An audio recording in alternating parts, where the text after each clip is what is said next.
November 16, 1957. Plainfield, Wisconsin. Police walked into an old farmhouse. It was dark, cold, quiet. In the barn, they found a woman, hanging upside down, split open, headless. Her name was Bernice Worden. But what they found inside the house was worse. A mask made of human skin, chairs made from human flesh, skulls used as bowls, and in one locked room, the preserved shrine of a dead mother. For years, no one knew what he was doing. But now, the world would never forget the name Ed Gein. He didn't just kill. He became something else. This is a true story. Subscribe to @Unbelievable True Story and watch to the end. You won't believe what was hiding in Plainfield.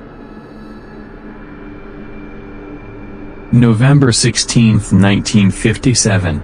8:47 p.m. Plainfield, Wisconsin. A soft layer of snow blanketed the sleepy town of Plainfield. The night was quiet, too quiet. Only the wind whispered through the trees. Deputy Dan Chase held his breath as he pushed open the creaky barn door of an old, run-down farmhouse. The beam of his flashlight shook in his hand. Sheriff Archley followed close behind, his boots crunching on the frozen dirt. The beam hit something hanging from a wooden beam. A body. A woman. Upside down. Her throat had been slit, her body gutted like a deer. Blood had frozen along the edges of her wounds. She was naked. Headless. It was Bernice Worden, the missing hardware store owner. And this was Ed Gein's barn. But the horror had only begun. Before the blood, who was Ed Gein? Ed Gein wasn't what anyone expected. He was quiet, pale, soft-spoken. Neighbors said he was strange, but harmless. He did small jobs around town. He was polite, even friendly, sometimes.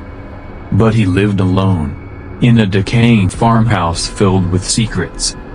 His story began decades earlier, long before anyone in Plainfield had ever heard his name.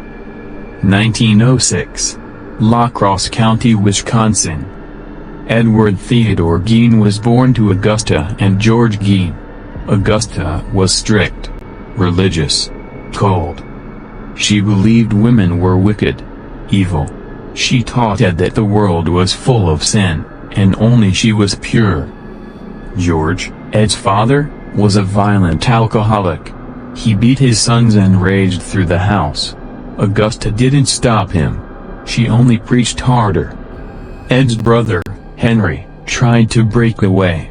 But Ed? He clung to Augusta. She was his world. The farmhouse tomb. In 1945, Augusta died. Ed was crushed. He sealed off her bedroom, left it just the way it was. He moved into a tiny corner of the house. Alone. The rest of the farmhouse began to rot. Without her voice, something changed inside him. He began reading medical books, obsessing over anatomy. He stayed up late, reading pulp horror novels and Nazi experiments. But it wasn't enough. He missed her. He wanted to bring her back. So he found another way. Grave robber by night. Ed began sneaking into cemeteries.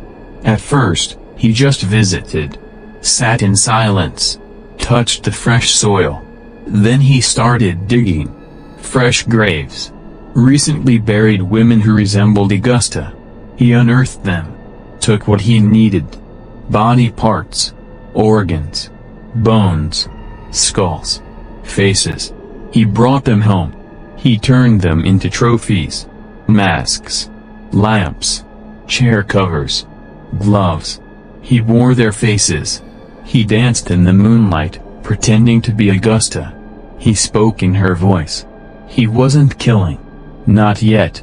He was becoming. A town too quiet. Plainfield was a small place.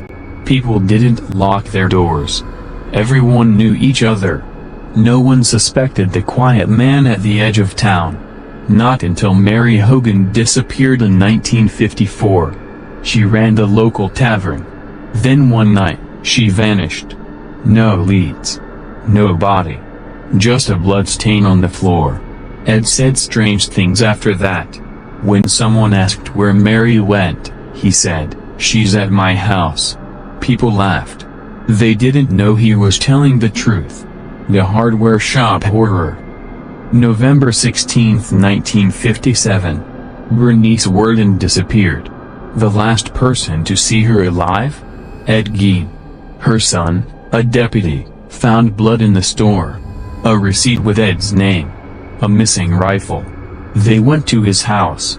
What they found inside was worse than any nightmare. Inside the house of skin, police found a box of noses, 4 human skulls on his bedposts, bowls made from skulls, a belt made of nipples, a lampshade made of a human face, gloves made from human hands, a corset from the woman's torso, chairs upholstered with human skin. They also found Mary Hogan's face, inside a paper bag, Bernice Worden's heart, in a plastic bag near the stove. It wasn't just murder. It was transformation, madness, ritual. Ed was arrested without a fight. He confessed. Calmly.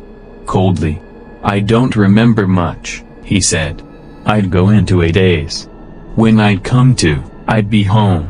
With parts." He admitted to robbing graves. Making things from corpses. Killing 2 women. That's what he said. But how many really died? How many were never found? The police interrogations. The horror of Ed's confessions. The trial that shocked America. But first, this is a real story. Every fact you hear is public. You can check it yourself. If real-life mysteries leave you breathless, subscribe now to @Unbelievable True Story. Because the next truth we uncover might hit even closer to home. November 17, 1957. 6:42 a.m. Plainfield, Wisconsin. The sun had just started rising over the frost-covered town. Inside the Plainfield County Jail, Ed Gein sat motionless at a metal table. His pale hands folded neatly. His eyes vacant. Calm. Like he wasn't there. Across from him sat Sheriff Art Schley, who hadn't slept since the night before. He'd seen war. He'd seen accidents. But nothing like what he saw in that farmhouse. And now, the man responsible was just sitting there, quiet, polite, waiting. Art took a breath. "Ed," he said slowly, "tell me what you did." The confession begins. At first, Ed didn't speak. He stared at the wall. Then, like a dam breaking, the words started coming. Soft. Measured. He spoke of nights when he would hear her voice, Augusta's voice, calling to him. Begging to come back. He told them he didn't kill at first. He dug deep. Into graves he'd studied in the newspaper, fresh ones. Women who looked like Augusta. Strong noses. Broad hips. Middle-aged. He would dig them up. And take them home. When asked why, he said, "I wanted to try experiments. To see if maybe I could make a woman. Maybe even bring her back." He looked down. "Sometimes I'd wear their skin. Pretend I was her." A house of rituals. Investigators returned to the farmhouse to catalog the horrors, and the deeper they searched, the darker it got. They found a shoebox filled with female lips. They found a full suit made from a woman's body, skin sewn together like a shirt and pants. In the kitchen, they found Bernice Worden's head, in a burlap sack. The heart, remember, was near the stove. One officer fainted. Another vomited. Back at the station, Sheriff Schley gripped the edge of the desk and whispered, "We weren't in a house. We were in a tomb." Ed was asked about Mary Hogan, the bar owner who had vanished in 1954. He shrugged and said, "She's in the house too. Her skull was found in a cardboard box. Her face, peeled and preserved, inside a paper bag near the stove. He had been living with her for 3 years, wearing her sometimes, talking to her." The townspeople were stunned. Neighbors said they'd seen Ed helping with chores, chatting at the store. He seemed odd, yes, but harmless. But there were signs. He talked to himself, laughed at things no one else could hear. He kept windows boarded, doors locked. Kids who approached the house said they heard voices, 2 of them, a man and an old woman. Some claimed they saw a face in the upstairs window, pale, sagging, lifeless. Now, they knew why. News spread fast. Reporters flooded Plainfield. FBI agents arrived. Psychiatrists were brought in. Everyone wanted to know. How did he get away with it? Was he insane? How many more victims were out there? Ed calmly repeated his story. Never raised his voice. Never flinched. He admitted to 2 murders, Mary Hogan and Bernice Worden. The rest, he insisted, came from cemeteries. But not all the remains were old. Some were fresh. Too fresh. The authorities weren't convinced. They suspected more. This is a real story. Every fact you hear is public. You can check it yourself.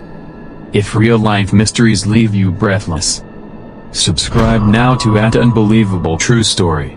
Because the next truth we uncover might hit even closer to home. In January 1958, Ed Gein was declared unfit for trial. He was diagnosed with schizophrenia and declared legally insane. The court sent him to the Central State Hospital for the Criminally Insane in Waupun, Wisconsin. He spent the next decade in silence, watching television, reading magazines, talking to nurses about his mother. In 1968, he was re-evaluated, deemed fit to stand trial. June 18, 1968, Washoe County Courthouse. The courtroom was packed. Ed Gein, now 62, sat still as a statue. His face was older, but his eyes were the same, quiet, detached, empty. The charge, first-degree murder of Bernice Worden. The defense claimed insanity. The prosecution presented the evidence. The face mask, the skin corset, the furniture, the confessions. But the judge had only one job: determine if Ed had committed the murder, regardless of his mental state. He ruled guilty, but legally insane. Ed would never see the outside world again. He lived among them. He helped them shovel snow, told stories at the general store. And all the while, he slept beside the dead. What would you do if the quiet man next door was making trophies from corpses? Would you have seen the signs? Could anyone? Ed's life inside the mental institution. His disturbing routines. How his legacy changed horror forever. And what the farmhouse became after his arrest. July 1, 1968. Central State Hospital for the Criminally Insane, Waupun, Wisconsin. The heavy doors shut behind Ed Gein with a deep metallic thud. This was his new home. Inside these gray walls, time moved differently. Slowly. Quietly. The floors were polished, the halls sterile. But for Ed, it was familiar. Orderly. Controlled. Like Augusta would have wanted. He never asked to leave. Every day, Ed woke at 6:30 a.m. He folded his blanket with neat, perfect corners. Just like his mother taught him. He brushed his teeth, shaved, ate breakfast in silence. He didn't scream, didn't lash out. He smiled at the nurses, spoke softly to the guards, answered every question. But when he spoke of the past, his voice changed. He talked about the women, about the things he made, the souvenirs, the fun. Sometimes he giggled. Once, a nurse found him whispering in his cell. To no one. Except Ed wasn't alone. He was talking to Augusta. Inside Ed's room, doctors found drawings. Strange ones. Figures with stitched skin. Women with empty eyes. A mother towering over a kneeling boy. He didn't deny them. "They come to me in dreams," he said. When asked why he made the skin suits, Ed replied, "I wanted to know what it felt like. To be her. To feel warm again." The doctors wrote it down.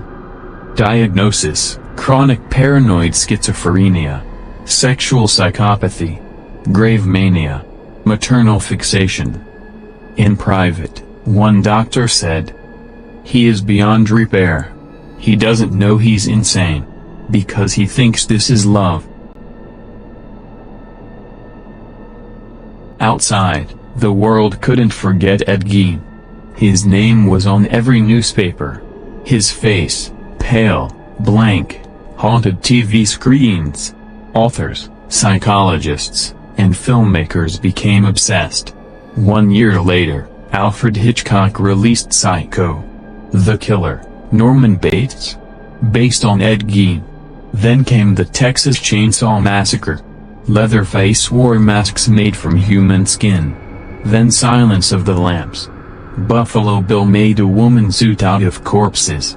Each one traced back to Ed Plainfield's quiet handyman. What happened to the farmhouse? It stood for months after Ed's arrest. People gathered outside. Reporters. Curious travelers. Teenagers daring each other to peek inside. Then, in March 1958, just before it was scheduled to be auctioned, the farmhouse burned to the ground. No one was caught. No one was charged. Locals whispered that it was a townsperson. We didn't want it standing there, watching us. All that remained was a charred foundation, and the iron skeleton of the barn. Plainfield tried to move on. But you don't move on from this. For the next decade, Ed remained at Central State. He read, watched westerns, played cards. He rarely mentioned the murders. But once, a nurse asked him, "If you could go back, would you stop yourself?" Ed paused, then said, "No. I was already gone back then." He died on July 26, 1984, of respiratory failure, in the same hospital. He was 77 years old. At his funeral, someone desecrated his grave, stole part of his headstone. To this day, it's never been found. This is not fiction. Everything you've heard, the faces, the masks, the house of horrors, is real. Police photographs, court documents, doctor reports. You can verify it all yourself. This isn't a horror movie. It's American history. What would you do if your neighbor said he wore skin to feel close to his mother? Would you call the cops? Would you laugh and walk away, like they did? Would you believe him? Or would you check the barn? The media's obsession with Ed Gein. The psychology of killers like him. And how his story still shapes true crime and horror to this day. August 1984. Plainfield, Wisconsin. A gray mist hung over the Plainfield Cemetery. Only a few people attended Ed Gein's burial. There was no ceremony. No prayers. Just a plain pine box lowered into the cold ground. He was laid to rest beside his mother, Augusta. The stone read, Edward Theodore Gein, 1906 to 1984. But even in death, Ed wouldn't find peace. 3 months later, someone chipped away part of his gravestone. Then someone else stole the whole thing. They wanted a piece of him. A piece of the man who wore skin like clothes. Ed Gein never imagined the stories he'd inspire. In the decades after his arrest, his name appeared in books, films, TV shows, and nightmares. 1960, Psycho shocked the world. Norman Bates, a quiet motel owner controlled by his dead mother, terrified audiences. 1974, the Texas Chainsaw Massacre introduced Leatherface, a man who wore faces like masks and lived with corpses. 1991, The Silence of the Lambs gave us Buffalo Bill, a killer making a woman suit to become someone else. Each one born from Ed Gein's twisted truth. He didn't just haunt Wisconsin. He rewrote horror. Dr. George Arndt, one of the psychiatrists who interviewed Ed, once said, "He wasn't a monster in the traditional sense. He was a broken boy who never left his mother's lap." Ed Gein had no real childhood. He wasn't taught to love, only to fear. He wasn't taught boundaries, only worship and shame. When Augusta died, he lost his compass, his reason, and his mind collapsed into obsession. He didn't kill for fun. He didn't kill for thrill. He killed because he wanted to become. The transvestite misconception: some claimed Ed was a transvestite or transgender. But psychologists disagreed. Ed didn't want to be a woman. He wanted to be his mother. That's why he wore skin, specifically female skin. That's why he made suits, masks, corsets. He wanted to climb back into her. Become her. One doctor said. He wasn't trying to escape masculinity. He was trying to become Augusta Gein, body and soul. Plainfield's permanent stain. Plainfield never recovered. For years, it was a ghost town. Tourists came, hoping to see the ruins of the farmhouse. But nothing remained. Only ashes and silence. The townspeople refused interviews. Some moved away. Others never spoke about it again. A teacher once said, "We don't say his name in school. It's like a curse." But the curse lingers. Bookshelves still carry his story. Podcasts revisit it. Films reimagine it. He's become part of American folklore, not as a legend, but as a lesson. That evil doesn't always come with fangs or fire. Sometimes it just smiles, nods, and helps you shovel your driveway. He seemed normal. He helped at the store, told jokes, drove a rusted truck. No one guessed what was in his attic, or what he wore when the lights went out. So ask yourself, would you have noticed? Would you have asked questions? Would you have believed him? Winter, 1985. Plainfield, Wisconsin. The snow had fallen heavy that year. Locals still walked by the place where the Gein farmhouse once stood. But there was nothing left. Just a black patch of frozen earth where screams had once been silent. Some say you can still feel it. A coldness in the air. A weight in your chest. As if the land itself remembers. The Ed Gein case shocked not just the public, but the entire law enforcement community.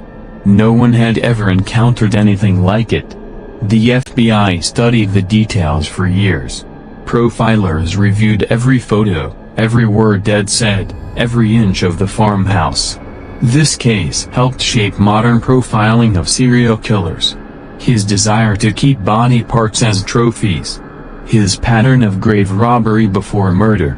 His link between trauma, parental abuse, and violent transformation. His calm, emotionless confession, a trait later seen in killers like Dahmer and Bundy. One profiler called him the bridge between grave robber and serial killer. A creature born of isolation and obsession. Ed Gein's influence on true crime. Before Ed, true crime wasn't a genre. It was a section in the newspaper. After Ed, everything changed. Writers couldn't believe the details. Artists couldn't imagine it. Readers were gripped. People needed to understand. How could a man become this? Why didn't anyone stop him? Was he evil? Or just broken? Books, documentaries, movies, court records, psych profiles. They all kept coming back to one man, the quiet farm boy who became the stuff of nightmares. Even after death, Ed Gein couldn't rest. His gravestone was stolen in 2000. Later recovered. In Seattle. It's now kept in storage, permanently removed. His plot remains unmarked, but the cemetery map still shows where he is. People visit. Some out of curiosity. Others out of obsession. They leave notes. Draw symbols in the dirt. Some even leave masks. And Plainfield wishes it could just forget. From the horror, a few truths emerged. Evil can wear a friendly face. Isolation breeds madness. Parental control can twist a mind forever. And sometimes, monsters don't growl, they whisper. Ed Gein wasn't just a killer. He was a reflection of what happens when grief, trauma, and delusion go unnoticed for too long. The final haunting image: there are no videos of Ed. No recordings. No voice clips. Just black and white photos of his face, his victims, and the house. But the most chilling image is this. A small bedroom. Neatly kept. Covered in dust. A rocking chair in the corner. And a photo of Augusta Gein, smiling faintly, sitting on the dresser. Untouched. Preserved. Like a shrine. As if Ed Gein had never really left her side. This was a true story. Every mask, every skull, every chair made of flesh, was real. You can still find the court records, the police reports, the FBI files. It happened. Not in a movie. Not in a dream. But in a quiet town in Wisconsin. And now, it lives in our nightmares. Have you heard this story before? What do you think truly happened in Ed Gein's mind? Could this happen again, in some small town, behind some quiet door? If you're drawn to real stories that stay with you, subscribe now to @Unbelievable True Story. Because every week, we reveal the darkest truths hidden in plain sight. Present day. Plainfield, Wisconsin. The town looks different now. Cleaner. Quieter. The trees have grown taller. The blood has long been scrubbed away. But Ed Gein's shadow still lingers, in whispers, in nightmares, in the history books. People rarely speak his name here anymore. But across the world, they can't forget. More than 65 years have passed since that cold night in 1957 when police stepped into the barn.